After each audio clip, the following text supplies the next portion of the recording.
welcome everybody to Town Hall and thank you for taking time out of what I know to be busy schedules to be with us this afternoon.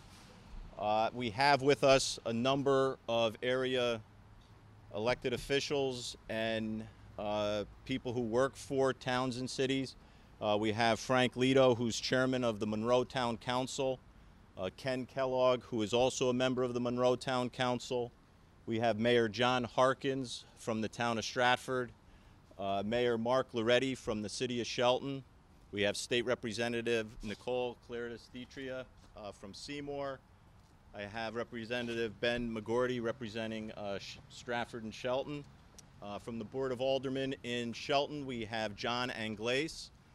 I have State Representative J.P. Sredensky from Monroe.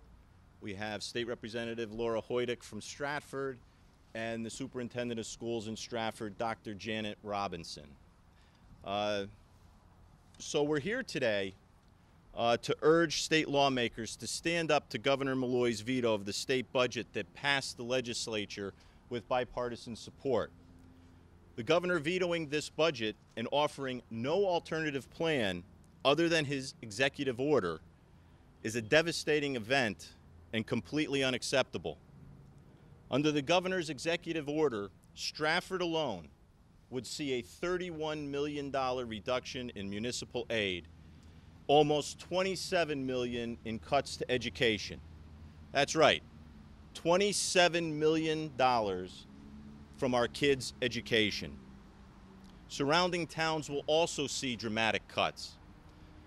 Shelton will see a $7.4 million cut in education. Monroe will see a $7.4 million cut, and Seymour gets an $8.9 million cut. We cannot allow this to happen, and that is why we're standing here today.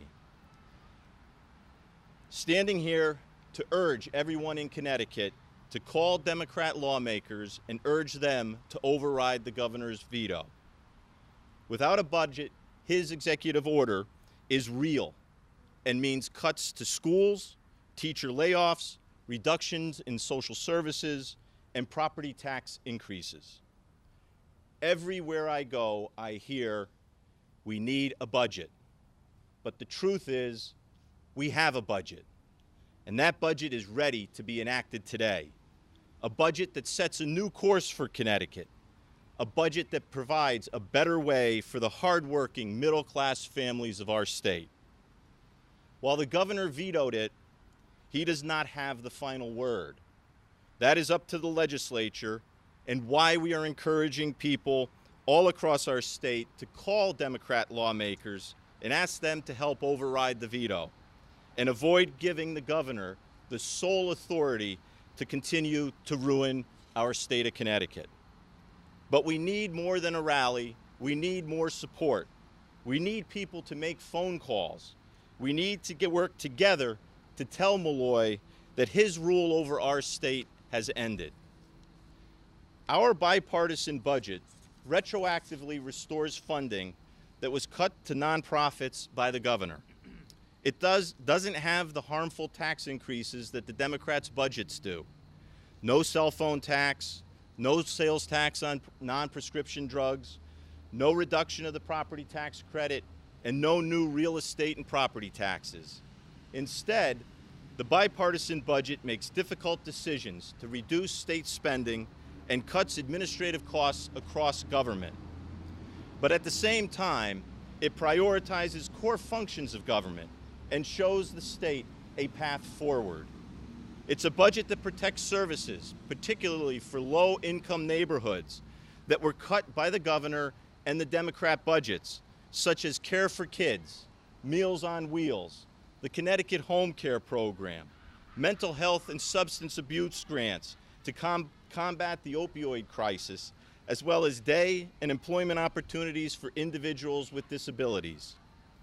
Our budget does not shift teacher pension costs onto municipalities and the local taxpayer.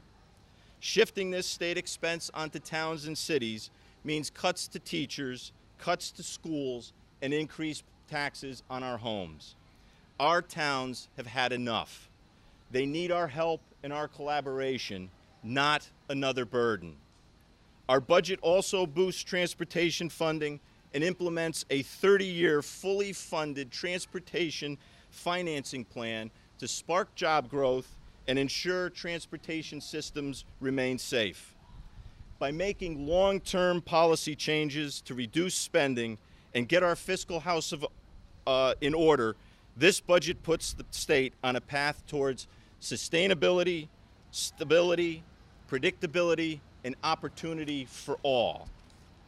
To allow the governor's executive order to go into effect while there is a balanced bipartisan budget on the table is fiscal negligence, and it is party politics at its worst.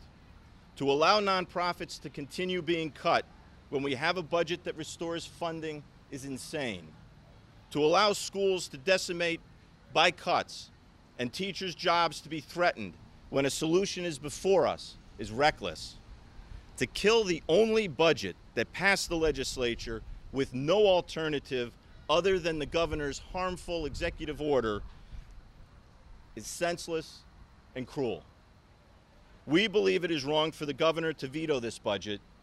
We hope that the legislature can now come together to override that veto. Lawmakers have to decide, if they are not going to override his veto, are they comfortable with turning the keys of government over to Governor Malloy to manage the state by himself after 7 years of failed policies that have put us in the place we're in?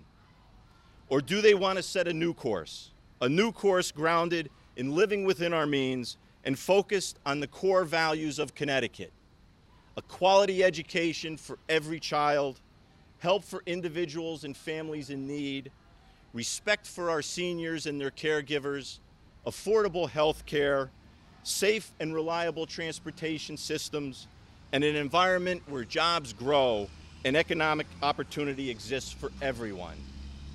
What we need is a new course, and our budget is the path forward.